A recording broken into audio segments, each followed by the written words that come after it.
A cartomante. Hamlet observa Horácio, que há mais coisas no céu e na terra do que sonha a nossa filosofia. Era a mesma explicação que dava Rita a Camilo, numa sexta-feira de novembro de 1869, enquanto ele ria dela, por ter ido na véspera consultar uma cartomante. A diferença é que o fazia por outras palavras. Pode rir, vocês homens são assim mesmo, não acreditam em nada. Mas saiba que eu fui, e ela adivinhou o motivo da consulta antes que eu lhe falasse o porquê. Apenas colocou as cartas sobre a mesa e disse: Você gosta de uma pessoa. E eu concordei que sim. Então ela combinou as cartas e me declarou que eu tinha medo de que você me esquecesse. Mas é claro que não era verdade. Que isso, Rita? Você tá errado. Não me fale isso, Camilo. Se soubesse como eu estou por sua causa. E você sabe, eu já lhe disse, não ria de mim. Camilo segurou suas mãos, olhou sério e fixo para ela. Jurou que a queria muito, e que seus sussos pareciam de criança, e que quando houvesse dúvidas, a melhor cartomante era ele mesmo. Repreendeu-a dizendo que era imprudente andar por essas casas. Vilela poderia sabê-lo, e depois... E saber o quê? Eu fui muito cuidadosa ao entrar na casa. E onde fica essa casa? A casa fica aqui por perto, na rua da Guarda Velha. E não passava ninguém pela rua, porque eu não sou maluca, né? Mas como você pode acreditar nessas coisas, Rita? Foi então que ela, sem saber, traduzia Hamlet em vulgar. Há muita coisa misteriosa e verdadeira nesse mundo. Se você não acredita, paciência, né? Mas é certo que a cartomante adivinha tudo. E eu estou muito mais tranquila agora. Ele queria retrucar, mas conteu-se. Não queria tirar delas ilusões. Ele mesmo, quando criança, foi supersticioso. Tinha um arsenal inteiro de crendices que a mãe lhe ensinou. Mas logo desapareceu aos 20 anos. No dia em que deixou cair toda essa vegetação parasita e só lhe restou a religião, ele, que recebeu da mãe todos os ensinos, envolveu-os na mesma dúvida, e logo depois em uma só negação total. Camilo não acreditava em nada, não sabia o porquê, não possuía argumento algum, apenas negava tudo. E digo mal, porque negar é ainda afirmar, e ele não formulava a incredulidade.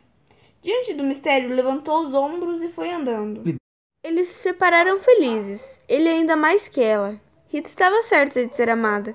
Camilo não só estava, mas via ela se arriscar por ele, recorrer às cartomantes e, por mais que a repreendesse, ele se sentia lisonjeado. A casa do encontro era na antiga Rua dos Barbonos, onde morava uma comprovinciana de Rita. Essa desceu pelas ruas das Mangueiras, em direção a Botafogo, onde residia. Camilo desceu pela Rua da Guarda Velha, olhando vagamente para a casa da cartomante. Vilela, Camilo e Rita, três nomes em uma aventura e nenhuma explicação das origens. Os dois primeiros eram amigos de infância. Vilela seguiu carreira de magistrado. Camilo entrou no funcionalismo. O pai o queria médico, mas veio a falecer e Camilo optou por não ser nada, até que sua mãe arranjou um emprego público. No início de 1869, Vilela voltou da província, onde se casou com uma moça linda e tonta.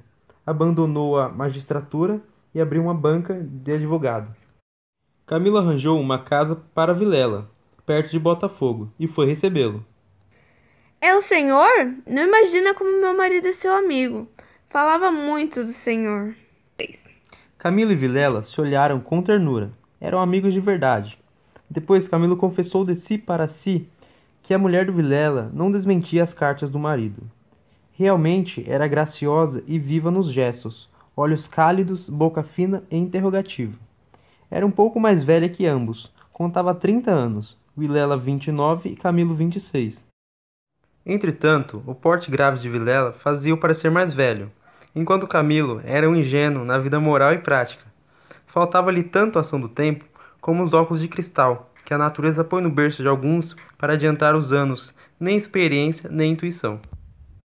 A convivência trouxe com o tempo a intimidade. A mãe de Camilo veio a falecer, e ambos mostraram-se grandes amigos dele. Vilela cuidou do enterro, dos sufrágios e do inventário. Rita cuidou do coração. Ninguém faria isso melhor. Como daí chegaram ao amor, ele nunca soube. A verdade é que gostava de passar as horas ao lado dela. Era sua enfermeira moral, quase uma irmã.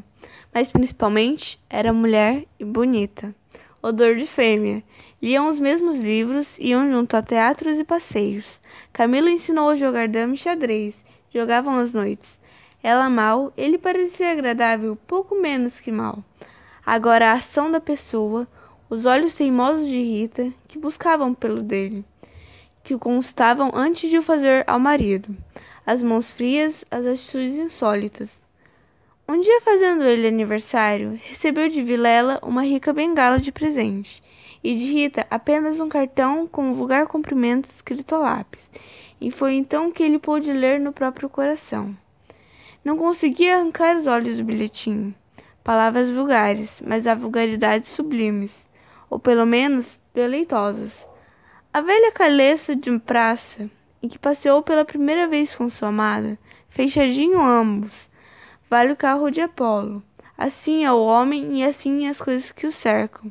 Camilo quis fugir, mas não teve como. Rita foi como uma serpente, o cercou e o envolveu. Fez-lhe estalar os ossos no espasmo e pingou o veneno em sua boca. Ele ficou atordoado e subjugado. Vexames, sustos, remorsos e desejos. Tudo uma mistura apenas. Mas a batalha foi curta e a vitória delirante. Adeus, escrúpulos. A confiança e a estima de Vilela continuavam a ser as mesmas. Um dia, porém, recebeu Camilo uma carta anônima, que lhe chamava de imoral e pérfido, e dizia que todos sabiam do romance deles. Camilo teve medo, e para desviar as suspeitas, foi com menos frequência à casa de Vilela, e ele notou essa ausência. Camilo respondeu que o motivo era uma paixão ainda não tão estabelecida. Candura gerou astúcia. As ausências se prolongaram e as visitas cessaram inteiramente. Pode ser que entrasse nisso também um pouco de amor próprio, uma intenção de diminuir os obséquios do marido, para tornar menos dura a aleivosia do ato. Foi por esse tempo que Rita, desconfiada e medrosa, correu à cartomante para consultá-la sobre a verdadeira causa do procedimento de Camilo. Camilo temia que o anônimo fosse ter com Vilela, e a catástrofe viria então sem remédio. Rita concordou que era possível. Então deixa que eu levo os sobrescritos para comparar com as letras das cartas que aparecerem por lá, e se alguma for igual, eu guardo e rasgo. Nenhuma apareceu, mas daí a algum tempo Vilela começou a mostrar-se sombrio, falando pouco como desconfiado. Rita foi com pressa falar a Camilo, e sobre isso deliberaram. A opinião dela é que Camilo deveria frequentar a casa deles, e quem sabe até Vilela lhe contasse algo confidencial. Camilo discordava. Aparecer lá depois de tanto tempo era confirmar o ato. Mas valia o cuidado. Sacrificaram-se por algumas semanas, combinaram meios de se corresponderem em caso de necessidade e se separaram com lágrimas. No dia seguinte, estando na repartição, recebeu Camilo este bilhete. Venha já à nossa casa, preciso falar com você sem demora. Era mais de meio-dia. Camilo saiu logo na rua. Advertiu que teria sido menos assustador chamar ao escritório, porque em casa tudo indicava material especial, e a letra fosse realidade ou ilusão. Afigurou-se-lhe trêmula, junto o acontecimento com o do dia anterior. Venha já à nossa casa, preciso falar com você sem demora. Repetia na cabeça de Camilo. Imaginariamente, viu a ponta da orelha de um drama. Rita subjugada e lacrimosa, Vilela indignado, pegando na pena e escrevendo no bilhete, certo de que ele acudiria, e esperando para matá-lo. Camilo ia andando inquieto e nervoso. Entrou a cogitar a ideia em ir armado, considerando que, se nada houvesse, nada perdia, e a precaução era útil. Logo depois rejeitava a ideia, vexado de si mesmo, e seguia picando o passo na direção do Largo da Carioca, para entrar no Tibúrio. Chegou, entrou e mandou seguir a trote largo. Quanto antes melhor, não posso estar assim. Mas do mesmo trote do cavalo veio agravar-lhe a comoção. O tempo voava, e ele não tardaria a entestar com o perigo. Quase no fim da rua da Guarda Velha, o Tilbury teve de parar. A rua estava atravancada com uma carroça que caíra. Camilo, em si mesmo, estimou o obstáculo e esperou. No fim de 5 minutos, reparou que ao lado, à esquerda, ao pé de Tilbury, ficava a casa da cartomante, a quem Rita consultara uma vez, e nunca lhe desejou tanto crer na lição das cartas. Olhou, viu as janelas fechadas quando todas as outras estavam abertas e pejadas de curiosos do incidente na rua. Dir-se-ia a morada em diferente destino. Camilo reclinou-se no tilbury, para não ver nada. A agitação dele era grande, extraordinária, e do fundo das camadas morais emergiam alguns fantasmas de outro tempo, as velhas crenças, as superstições antigas. O cocheiro propôs-lhe voltar à primeira travessa e ir por outro caminho. Ele respondeu que não, que esperasse. Inclinava-se para evitar a casa. Depois de um gesto incrédulo, a ideia era de ouvir a cartomante. Passava ao longe, muito longe, com vastas asas cinzentas, desapareceu, reapareceu e tornou-se a esvair-se no cérebro. Mas daí a pouco moveu-se outra vez as asas, mais perto, fazendo uns giros concêntricos. Na rua gritavam os homens, safando a carroça. Anda! Agora! Empurra! Vai! Daí a pouco estaria removido o obstáculo. Camilo fechava os olhos, mas não pensava em outra coisa a não ser as palavras da carta. Vem, já. E ele via as contorções do drama e tremia. A casa olhava para ele, as pernas queriam descer e entrar. Camilo achou-se diante de um longo véu opaco. Pensou rapidamente no inexplicável de tantas coisas. A voz da mãe repetia-lhe uma porção de casos extraordinários e a mesma frase do príncipe da Dinamarca reboava-lhe dentro. Há mais coisas no céu e na terra do que sonha a nossa filosofia. Que perdia ele se? Deu por si na calçada, ao pé da porta, disse ao cocheiro que esperasse, e rápido enfiou pelo corredor e subiu as escadas. A luz era pouca, os vergais comidos do pé e o corrimão pegajoso, mas ele nem viu e nem sentiu nada. Trepou e bateu. Não apareceu ninguém. Teve a ideia de descer, mas era tarde. A curiosidade fustigava-lhe o sangue. As fontes latejavam e ele tornou a bater 1, 2, 3 pancadas. Veio uma mulher, era a cartomante. Camilo disse que ia consultá-la e ela o fez entrar. Dali subiram ao sótão, por uma escada ainda pior que a primeira e mais escura. Em cima havia uma salinha mal iluminada por uma janela que dava direto ao telhado dos fundos. Velhos trastes, paredes sombrias, um ar de pobreza que antes aumentava do que destruía o prestígio. A cartomante fez-o sentar diante da mesa e sentou-se do lado oposto, com as costas para a janela de madeira que a pouca luz de fora batia em cheio no rosto de Camilo. Abriu uma gaveta e tirou baralho de cartas comprimidas e enxovalhadas. Enquanto as embaralhava rapidamente, olhava para ele, não de rosto, mas por baixo dos olhos. Era uma mulher de 40 anos, italiana, morena e magra, com olhos grandes e agudos.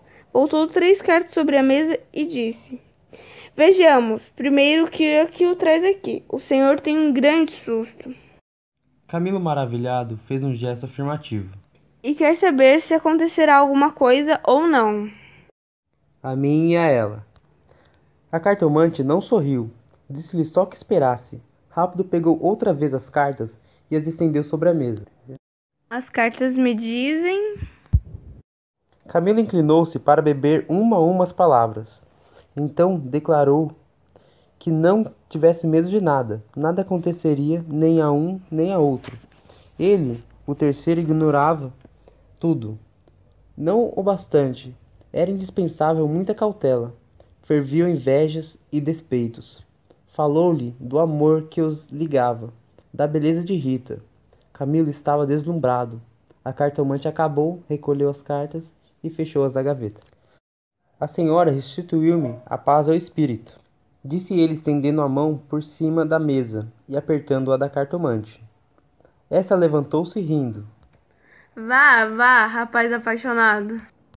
E de pé, com o dedo indicador, tocou-lhe na testa. Camilo estremeceu como se fosse a mão da própria Sílibila. A cartomante foi à cômoda, sobre a qual estava um prato com passas. Tirou um cacho destas e começou a despencá-las e comê-las, mostrando 2 fileiras de dentes que desmentiam as unhas. Nessa mesma ação comum, a mulher tinha um ar particular.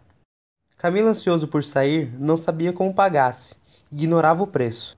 E então dizia: Passas custam dinheiro. Desse, ele afinal, tirando a carteira. Quantas quer mandar buscar? Pergunte ao seu coração. Camilo tirou uma nota de 10.000 réis e deu-lhe. Os olhos da cartomante fuzilaram. O preço usual era 2.000 réis. Vejo bem que o senhor gosta muito dela. E faz bem, ela gosta muito de você. Vai tranquilo. Olha a escada, é escura. Ponha o chapéu.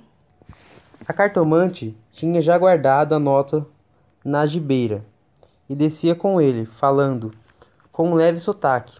Camilo despediu-se dela embaixo e desceu a escada que levara à rua, enquanto a cartomante, alegre com a paga, tornava acima, cantarolando. Camilo achou Tilbury, esperando. A rua estava livre. Entrou e seguiu a trote largo. Tudo lhe parecia agora melhor. As outras causas traziam outro aspecto. O céu estava límpido e as caras joviais. Chegou a rir dos seus receios. Chamou Poeres. Recordou os termos da carta de Vilela.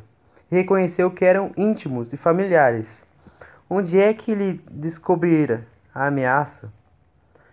Advertiu também que era urgente e que fizera mal em demorar-se tanto. Podia ser algum negócio grave e gravíssimo. E disse ele ao cocheiro: Vamos, vamos, depressa! Repetia ele ao cocheiro. Daí a pouco chegou à casa de Vilela. A casa estava silenciosa. Subiu 6 degraus de pedra e mal teve tempo de bater. A porta abriu-se e apareceu Vilela. Desculpe, não pude vir mais cedo. O que há? Vilela não respondeu. Tinha feições descompostas. Fez sinal e foram direto para a saleta interior. Entrando, Camilo não pôde sufocar um grito de terror. Ao fundo, sobre o canapé, estava Rita, morta e ensanguentada. Vilela pegou-o pela gola e com 2 tiros de revólver estirou-o morto no chão.